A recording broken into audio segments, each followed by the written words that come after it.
those that have worked with me closely know that I have a soft spot for manufacturing. This goes back to my days in doing communications work at General Motors and Rolls-Royce. Also, even still today, I have my dad's GM name badge at my desk to remind me of the hard work that he put in. So anytime there's research or reports that come out around manufacturing, I get dialed in and focused in on it. And I was looking at this research from WorkViewer, and there were two data points that I wanted to highlight for you all. First off, this one, I don't know, maybe not surprising to you. I actually would have thought this number would have been or could have been higher given the number of employment, given that you see how much manufacturing has changed since the late 70s. So I was pleasantly surprised to see that this number was not higher, given that. But the number above is what surprised me, and it's this one. The number of manufacturing workers over 55 has more than doubled in the US over the past 20 years.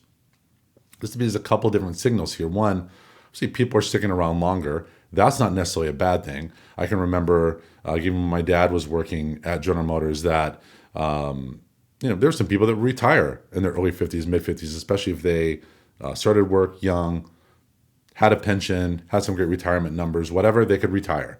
But the fact now that people are sticking around longer, I'm wondering, like, what's that impact on a company culture? I never expected it to be that if one person retires, then a new person gets hired. We see that decline numbers. That's not the case.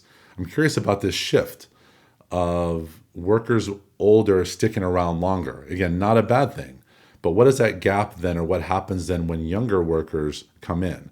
Also, what happens when those workers leave? Think of that immense amount of institutional knowledge that those workers are accumulating that then essentially walks out the door when they leave. I wonder, are organizations paying attention to that? I'm curious if you're in manufacturing, is your organization paying attention to that? I know this number surprised me, but I'm also curious what that impact is it's having on the culture of organizations.